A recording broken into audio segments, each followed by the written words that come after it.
Sabor je glasovima 76 zastupnika vladajuće većine izglasao Davida Vlajčića za novog ministra poljoprivrede, šumarstva i ribarstva te potpredsjednika vlade, a svog nasljednika podržao je i Josip Dabro, koji je ranije glas uvjetovao smjenom u Hrvatskim šumama.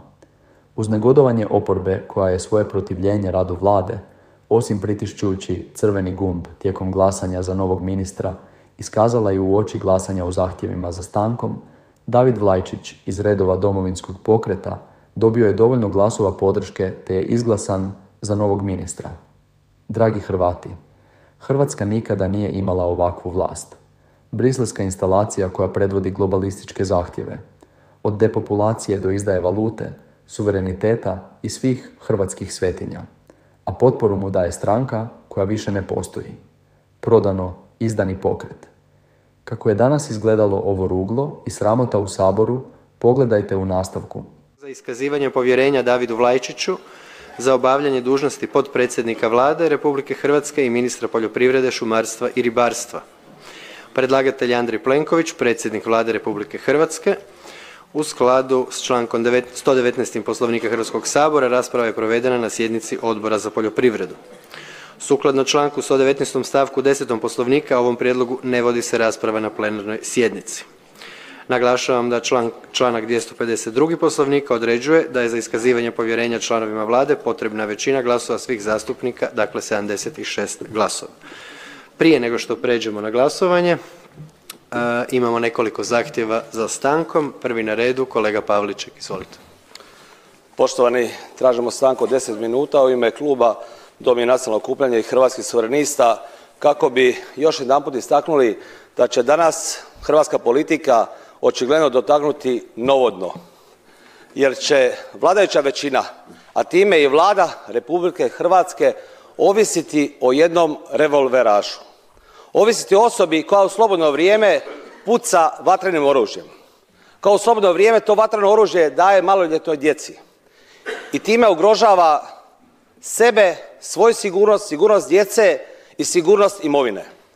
Pa jeste vi vladajući svjesni koju poruku danas šaljete hrvatskom društvu? Da je normalno u slobodno vrijeme pucati. U ovih nekoliko tjedana imali smo od kolega iz Domovinskog pokreta pokušaj pravdanja onoga što se ne može opravdati. Da je ta osoba bećar, da je živio kao maloljetnik na prvoj crti bojišnice, pa da je to normalno. Pa ja sam živio 1991. u Vukovaru kad je bio rat. Što bih ja trebao ovdje sad pištoljem okolo pucati? Što bi trebali hrvatski branitelji koji su prošli rat i srpske koncentracijske logore bacati bombe? Na šta smo mi spali? Andrej Plenković tuli godinama o miru u Ukrajini, a njegovu vladajuću većinu, njegovu vladu podržava osoba koja u slobodno vrijeme koristi očigledno ilegalno vatreno oružje. Koju poruku šaljete mladima u 2025. godini kada imamo sve više nasilja u školama? Da je normalno pucati kad ko stigne, kako hoće. Pa šta je ovo, Bangladeš? Šta smo mi? Neka južnoamerička država koja je u sprezi sa mafijom? Jer smo mi uljuđena država Europske unije. Umjesto da glasamo novom ministru, trebamo glasati o raspuštanju Hrvatskog državnog sabora i ići na nove izbore. Stanka je odobrena. Kolegice Benčić, izvolite. Zahvaljujem.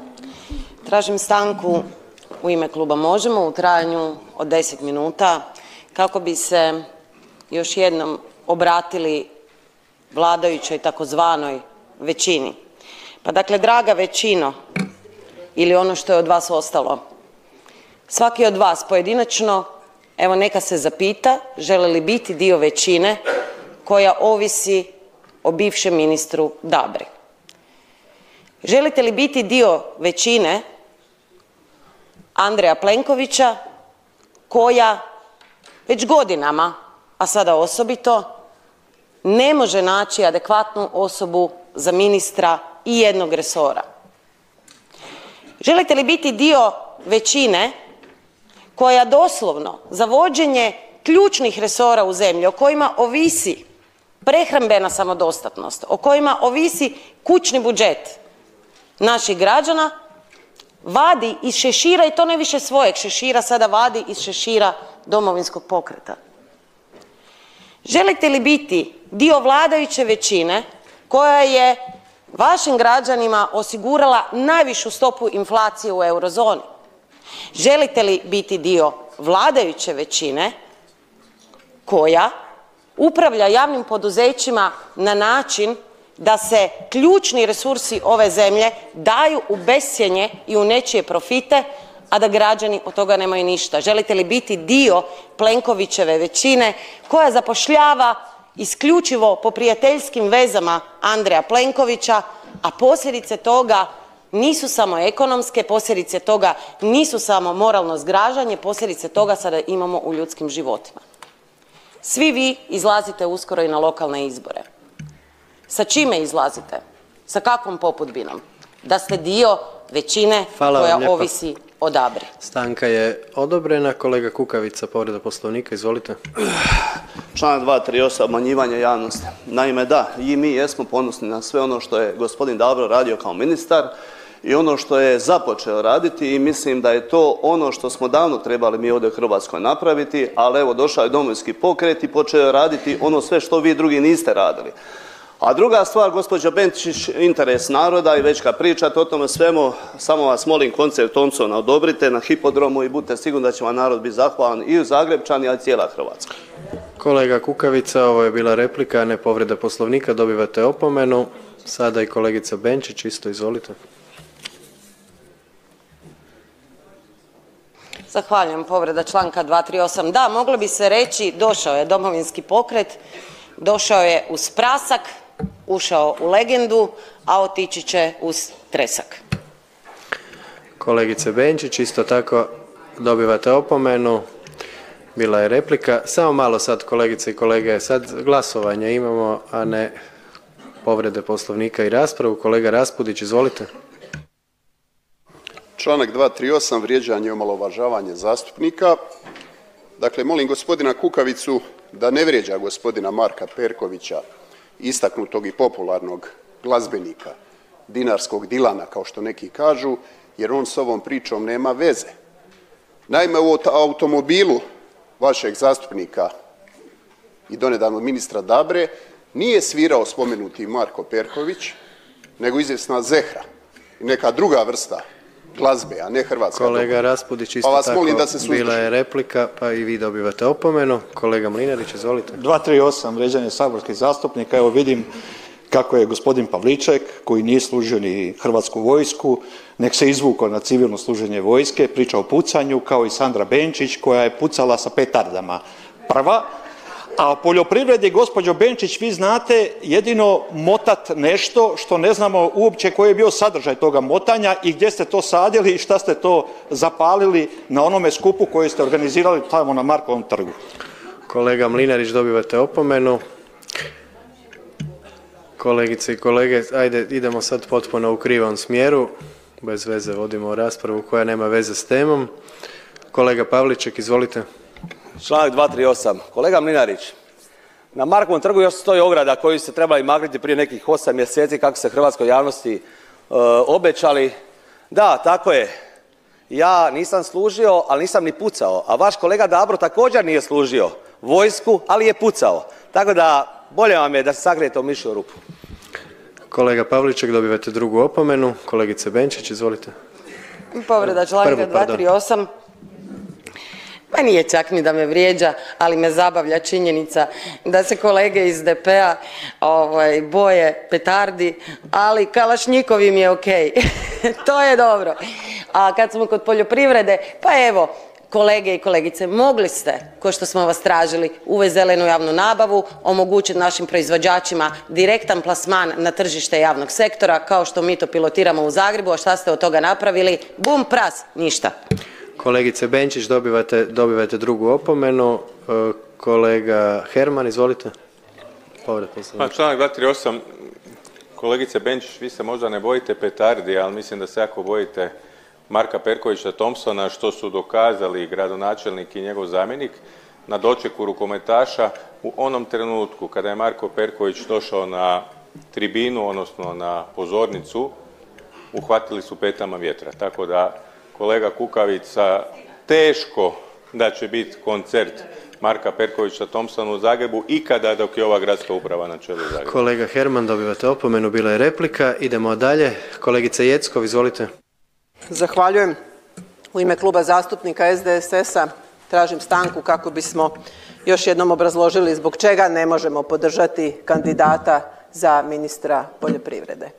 Naime, poštovane kolege i kolegice, danas svjedočimo naknadnoj pameti bivšeg ministra, inače u narodu poznatog po pucačini, koji je, dakle, ucijenio svoje koalicijske partnere.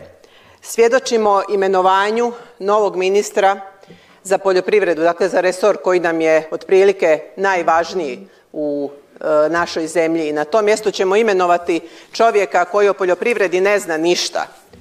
A inače poznatog po svojoj uspješnici kada je u pitanju poslovna zona u Vukovaru, kada je u pitanju medicina, veterina, socijala, ne socijala, tu da je nešto znao ne bi dozvolio da mu bude isplaćen dječji doplatak na koji nema pravo.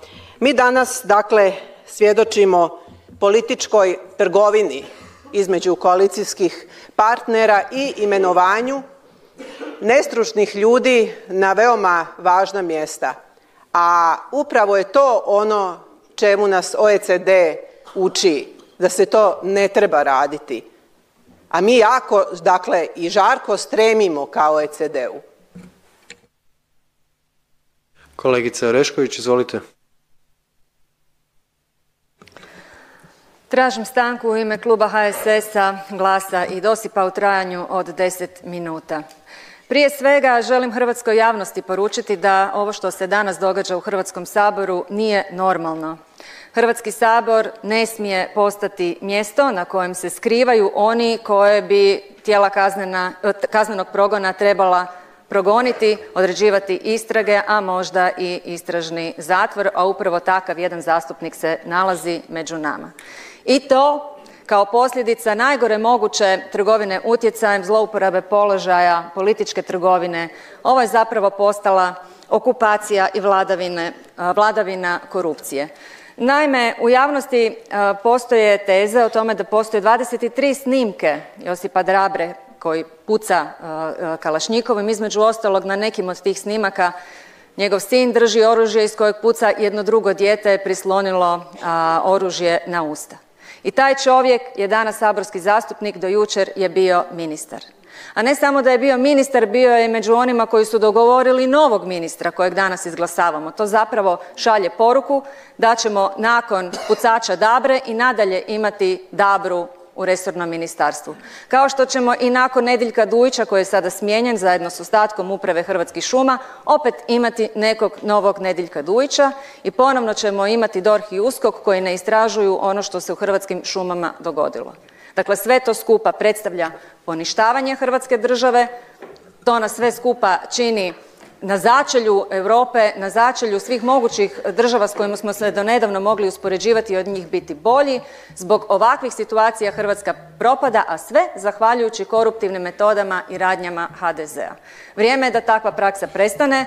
Pozivam građane da svoj stav izraze na lokalnim izborima kad već ne možemo poštenjem doći do prijevremenih parlamentarnih izbora. Stanka je odobrena. Kolega Grmoja, izvolite.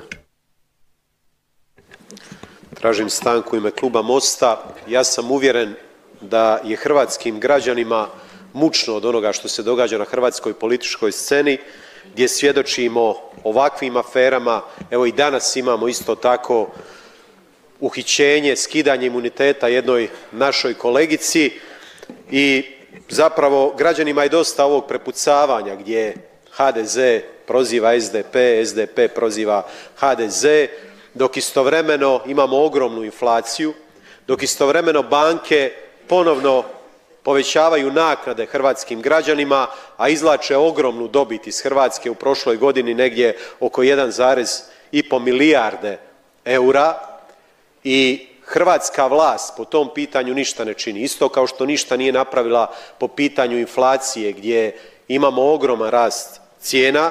Sve što je vlast napravila je da se pridružila bojkotu hrvatskih građana. Hrvatska narodna banka, institucije su u potpunosti pokorene.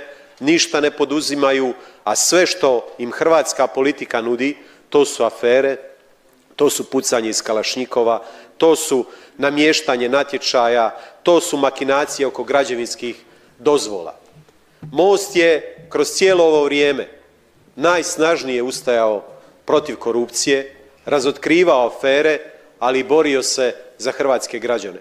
Na vrijeme smo upozoravali što će se dogoditi nakon uvođenja eura. Molili smo sve vas ovdje, ne samo vladajuće, odgodimo uvođenje eura. Nažalost i lijeva opozicija i SDP i Možemo su glasovali zajedno sa Plenkovićevom većinom za uvođenje eura.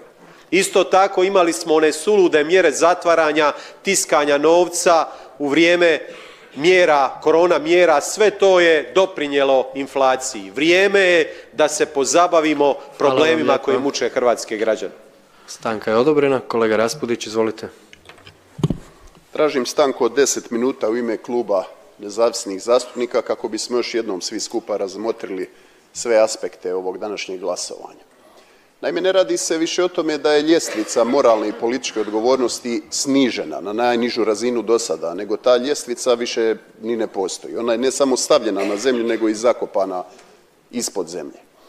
To nije krenulo od jučer, to nije krenulo s ovim slučajem i ja sam uvjeren da vaša vladajuća većina će ostati stabilna, jer smo imali primjer prije 15-16 godina kad je predsjednik vlade potpuno neodgovorno odstupio, pokušao bijeg, završio kasnije u zatvoru i što se dogodilo, jesu se raspisali izbori? Ne. Pune 2 godine je tegljena ta većina do kraja mandata.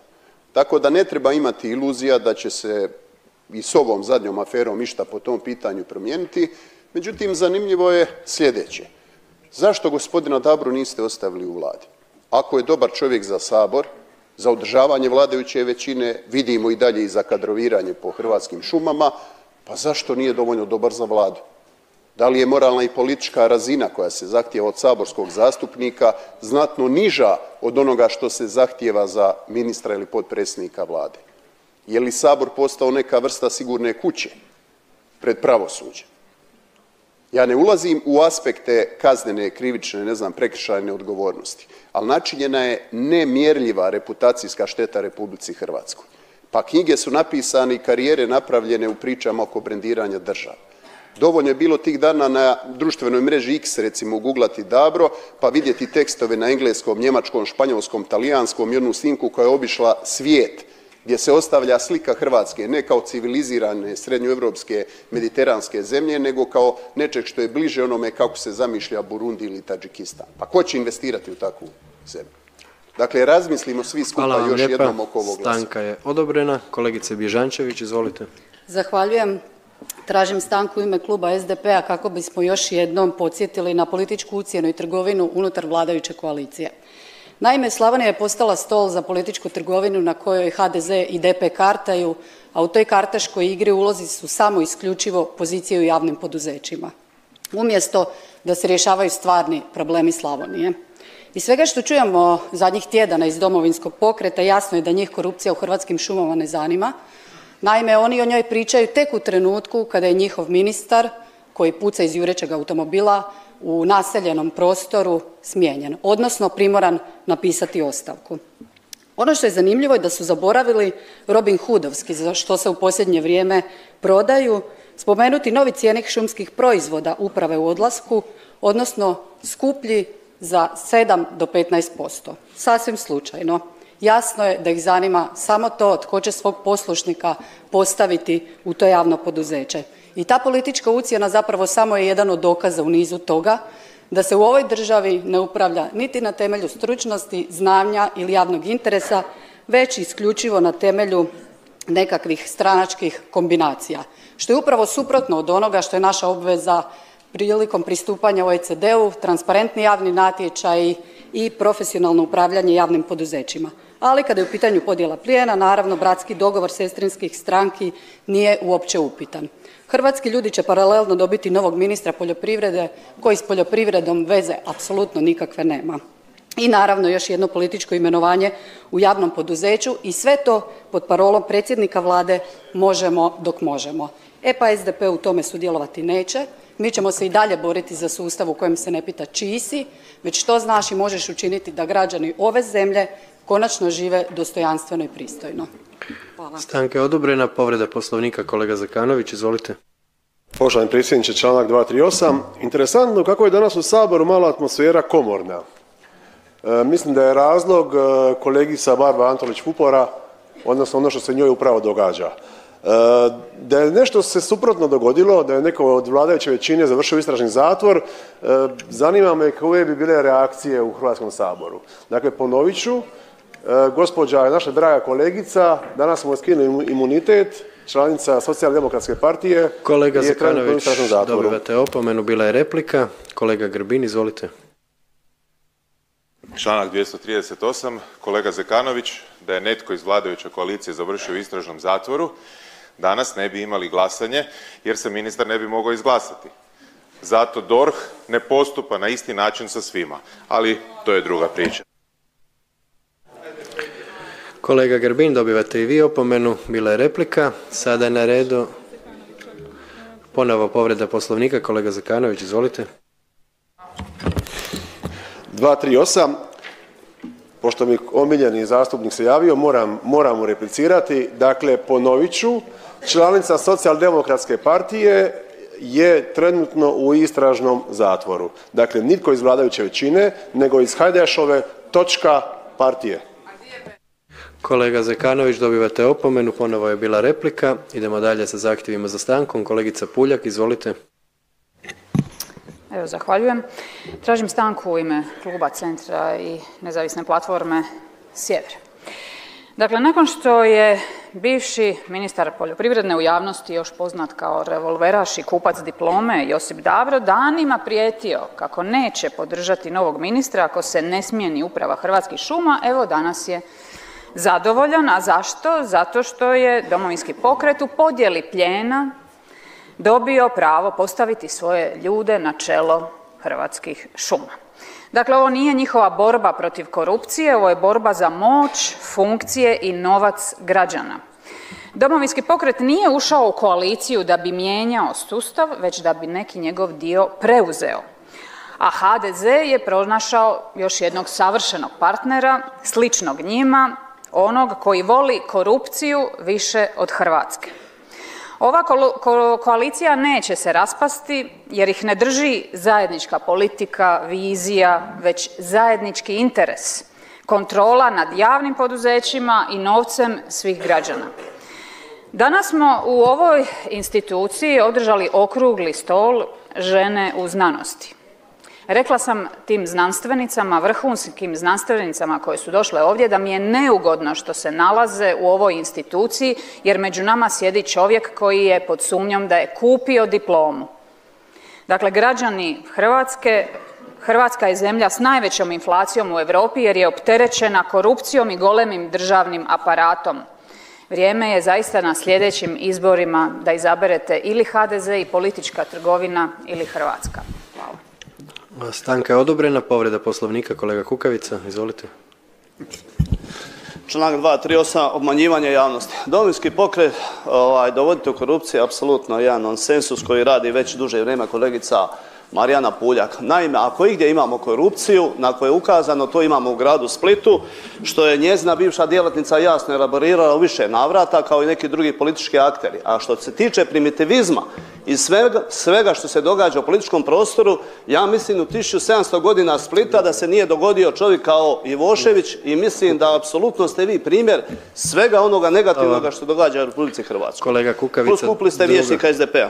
Kolega Kukavica, druga opomena, bila je replika. Izvolite, kolegice Puljak. Povrijeđen je članak 238. Gospodine Kukavica, podržavate čovjeka koji je pod sumnjom da je kupio diplomu. Izađite vani i recite to onim vrhunskim, eno ih dolje 10 vrhunskih žena, znanstvenica koji su svoj put do diplome izborile trudom i radom, a nisu otišle na benzinsku pumpu u Travniku i kupile diplomu. Sram vas budi.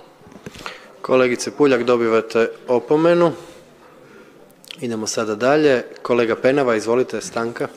Hvala poštovani predsjedniče. Tražim stanku u ime Kluba zastupnika Domovinskog pokreta kako bi javnosti pokušao objasniti neke stvari. Uglavnom kolegica, nažalost iz oporbe, danas čujemo razne argumente, pa su istodobno predstavnici većine, poglavito evo kandidat za ministra i bivši ministar, i neškolovani i nemaju potrebno znanje za upravljanje resorom i revolveraši i svašta nešto drugo, a njima eto toliko stalo do pravde i probitka naše drage nam države, da eto od svog ega i svog jala što danas nisu uspjeli srušiti vladajuću koaliciju, jednostavno ne mogu sakriti taj ego i taj nesretluk, jer eto sve drugo nije važno, nego je važno što oni nisu na čelu korupcije, jer samo tada je to borba protiv korupcije. Samo oni nisu na čelu resora koji oni eto misle da najbolje mogu voditi. Čak kolegica Dalija Orešković priča o nekakvom poštenju, pa ću vam kolege i kolegice drage reći da iole o poštenju znate i da ga živite, onda bi kolegi Dabri spočitali ono gdje je pogriješio, ali bi mu priznali napretke u povećanju u proizvodnji u mljekarstvu, u poticajima koji su krenuli na vrijeme, u spašavanju šećerne industrije i tako dalje. Međutim, sve vas i s lijeva i desna muči jedna stvar, a to je što je Domovinski pokret zajedno sa HDZ-om i koalicijskim partnerima doveo do napretka u mnogim stvarima, a citirat ću evo i naslovnicu današnjeg Večernjaka: sva se četnička obilježja moraju ukloniti s groblja. Nakon 30 godina. I nekima od vas to smeta, pa zato sikćete, zato ste ljuti, ali mi držimo svoj fokus i znamo zašto smo dio ove vladajuće koalicije, da mijenjamo stvari na bolje. Stanka je odobrena. Sad imamo nekoliko povreda Poslovnika. Kolegice Puljak, izvolite. Zahvaljujem, članak 238. Dajte, gospodine Penava, podsjetite me šta je s onom vašom kaznenom prijavom protiv Andreja Plenkovića? Jeste odustali od nje? U kojoj je fazi? Kolegice Puljak, bila je replika, dobivate opomenu, to je druga opomena. Kolegice Selak Raspudić, izvolite. Članak 238, samo bi skrenula pozornost na jedan detalj. Stara je narodna mudrost da ljude treba samo pustiti da govore, pa će na kraju svi reći istinu. Narod to voli reći tako da kaže da jezik hoće pravo. Tako se ja slažem sa gospodinom Penavom, jer je on rekao, citirat ću ga, da je oporbi žao što oni nisu na čelu korupcije. Dakle, vi ste na čelu korupcije, a mi prema vama možemo samo žaliti što nismo. Dakle, vi ste sve rekli i ja se slažem s vama. Kolegice Selak Raspudić, to je bila replika, dobivate opomenu. Kolegice Mrak-Taritaš, izvolite. Hvala lijepo. Referiram se na članak 238. Kolega Penava, sve te zasluge gospodinu Dabri će reći vaš koalicijski partner HDZ. Naime, 8 godina prije dolaska gospodina Dabre na čelu Ministarstva poljoprivrede je bio neko iz redova HDZ-a, da sad ne nabrajam sve koji su bili i protiv nekih se vode i kazneni postupci, i onda je evo došao gospodin Dabro i sve ono što je HDZ do sad loše radio u tom ministarstvu i krivo radio, on je to uspio u par mjeseci napraviti kako treba, pa će vam oni čestitati. Taritaš, dobivate opomenu, bila je replika. Kolega Ledenko, izvolite. Povrijeđen članak 238. Kolega Penava, meni je drago da ćete napokon progurati Zakon o grobljima i time ispuniti zapravo inicijativu Mira Bulja koji gura već godinama, a evo zadnji put je odbijena u 6. mjesecu od strane vaše većine. Evo, ja se zahvaljujem u ime našeg cijelog kluba, u ime Mira Bulja, da progurate to do kraja. Hvala lijepo. Dobivate opomenu, kolega Ledenko. Kolega Penava, izvolite. Hvala poštovani predsjedniče, članak 238. Haj kolegi Ledenku, a i svim ostalim oporbenim kolegama, pa drago mi je što dok vi navijate, dok vi pričate, dok vi izvodite retoričke bravure, da ima netko i ko radi u ovoj državi i mijenja te stvari nakon 30 godina. Tako da današnje moje zadovoljstvo na ovu naslovnicu Večernjaka ne možete izbrisati ničim. Tako da hvala vam lijepo i nastavit ćemo dalje tim smjerom. Kolega Penava, dobivate opomenu. Kolegice Polović, izvolite. Članak 238. Doista neke stvari nismo dobro razumjeli danas, od riječi poput nonsensusa i takvih, ali nam je krivo, ali smo dobro razumjeli poantu da je nama u oporbi krivo što nismo na čelu korupcije, pa sam samo htjela reći da logički se slažem sa kolegicom Raspudić i mi smo sretni doista da nismo na čelu korupcije. Kolegice Polović, dobivate opomenu. Kolega Mlinarić, izvolite. Hvala lijepo. 238. vrijeđanje saborskih zastupnika. Kolegama iz Mosta, vaše inicijative koje napišete na papiru A4 i mašete pred novinarima, nagledali smo se u ovih 8 godina koliko tu mašete, bili ste na vlasti, nije vam palo na pamet da uklonite četničke spomenike, na pamet vam nije palo, za razliku od Domovinskog pokreta koji je nakon 7 mjeseci sudjelovanja u vlasti maknio SDSS iz vlasti i maknit će četničke spomenike. To je razlika između nas i svih ostalih koji govore. Opomenu. Evo, ja bih sad zamolio, imamo još 4 su se javile kolegice i kolege, da završimo sada, da možemo imati još jedan zahtjev za stankom i da pređemo na ono što je zadaća naša, to je glasovanje. Kolega Raspudić, izvolite. Članak 238. Pa mislim da smo svi ovdje sretni što će se ukloniti četnička obilježja pod krinkom nadgrobnih spomenika i to je dobro i to je za pohvalu. Ali nismo sretni da se normalizira četničko ponašanje. Znači nešto što više priliči pijanom razularenom članu Srpske radikalne stranke da puca horizontalno u mrak kroz otvoren prozor, ne razmišljajući o sigurnosti drugih, više radikalu nekom priliči sliku srpskom kakva se ima nego potpredsjedniku hrvatske vlade i ministru. Kolega Raspudić, replika, dobivate opomenu. Kolegice Selak Raspudić, izvolite. Članak 238. Ja ću ipak još jednom podsjetiti na pitanje kvalificiranosti za upravljanje određenim resorom, pa kada se toliko hvalite ovim Zakonom o grobljima, nažalost propuštate priliku da učinite mnogo sličnog dobroga na istom tragu, jer ste gospodina koji je bio na čelu baš te radne skupine premjestili u resor poljoprivrede. A kakve to veze ima jedno s drugime, kako je neko jučer izrađivao Zakon o grobljima, a danas je ministar poljoprivrede, na to vi odgovorite. Selak Raspudić, dobivate opomenu, bila je replika. Kolega Ledenko, izvolite. 238. povrijeđen je članak. Dakle, meni je žao što kolege iz DP-a ovako slabo i neefikasno primaju čak i pohvale, evo, kad im kažeš, nadam se da ste zakon dobro prepisali, valjda ste u tome dobri. Što se tiče Mosta, u posljednjih 7 godina toliko inicijativa, otvaranja arhiva, zatvaranja ureda Stipe Mesića i svega ostaloga, da živite 4 života ne biste to dosegli. U tome je kvar, ali evo, hvala što ste počeli prepisivati. Evo, ja vam se zahvaljujem, evo, u ime kluba i u ime Mira Bulja. Dobivate opomenu. Bila je replika, naravno. Kolega Miletić, izvolite. Članak 238. Kolega Ćipe, jutro sam rekao u Mreži prvog da stvarno po zlatnom pravilu želi drugima ono što želiš da se tebi dogodi. Ne želim da vi završite kao i HSLS, kao svi demokršćani, kao HSP. Svaka opcija donekle domoljubno od centra na desno koja je išla šurovati s HDZ-om na kraju je bila progutana i uništena. Pa evo, čuvajte si bokove, pazite na sebe i neka vas Bog dragi blagoslovi. Kolega Miletić, pa ovo je pravi grijeh je dati vama opomenu. Da, pa neću vam onda dati, stvarno. Kolega Sanader, izvolite. Hvala, gospodine predsjedniče. Evo, ja tražim u ime kluba zastupnika HDZ-a stanku od 10 minuta.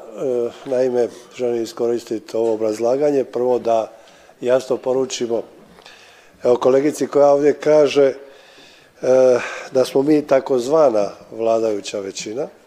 Mi nismo takozvana vladajuća većina, mi smo apsolutno stabilna vladajuća većina, ono što vas najviše muči i ono što ne možete uspjeti razbiti vladajuću većinu, jer nažalost silom ne možete doći na vlast. Izbori su bili samo prije 8 mjeseci i vaš najveći problem što je Andrej Plenković već 3. mandat predsjednik vlade, vaš najveći problem je što je njegova vladajuća većina, naša vladajuća većina i vlada stabilna. Vaš najveći problem što vlada rješava probleme i na to dobiva 3. mandat. Hrvatski narod danas imao priliku čuti sve vaše primjedbe i svjestan je što je alternativa. I to je razlog zašto ste u oporbi i ovaj treći put. Ova Vlada je uspjela riješiti sve probleme do trećeg mandata. Ako se prisjetimo samo Agrokora, brodogradnje, covida, potresa, poplava, požara, ratnih kriza, situacije energetskih problema koje je uzrokovala ratna kriza, do današnjih dana, do rješavanja inflacije i onog što je najvažnije hrvatskom stanovništvu.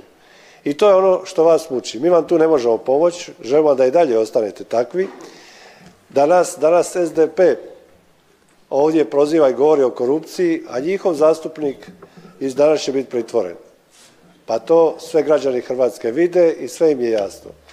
Isto tako, mi danas glasamo jasno, niti jednu primjeru niste imali na novog ministra. Hvala vam lijepa. I zato ćemo glasati za novog ministra svi. Kolega Sanader, stanka odobrena, ali evo kolega Penava ima povredu Poslovnika. Što sad? Hvala uvaženi predsjedniče. Članak 238. Moram malo zlorabiti Poslovnik, ali evo zadnji put danas iz razloga što želim zahvaliti državnom tajniku gospodinu Vlajčiću i resornom ministru Bačiću koji su zajedno kroz vladajuću koaliciju doveli do toga da ćemo evo imati u saborskoj proceduri Zakon o grobljima i izmijeniti ono što 30 godina zapravo niti jedan saziv nije učinio. A drago mi je vidite evo da i mnogi iz oporbe izgleda podržavaju. Hvala vam kolega Penava. Dobivate opomenu, ovo nije bila povreda Poslovnika nego replika, pa predlažem da idemo glasovati. Još jednom ponavljam, dakle da članak 252. Poslovnika određuje da je za iskazivanje povjerenja članovima Vlade potrebna većina glasova svih zastupnika. Dakle, dajem na glasovanje prijedlog za iskazivanje povjerenja Davidu Vlajčiću za obavljanje dužnosti potpredsjednika Vlade Republike Hrvatske i ministra poljoprivrede, šumarstva i ribarstva. Molim glasujmo.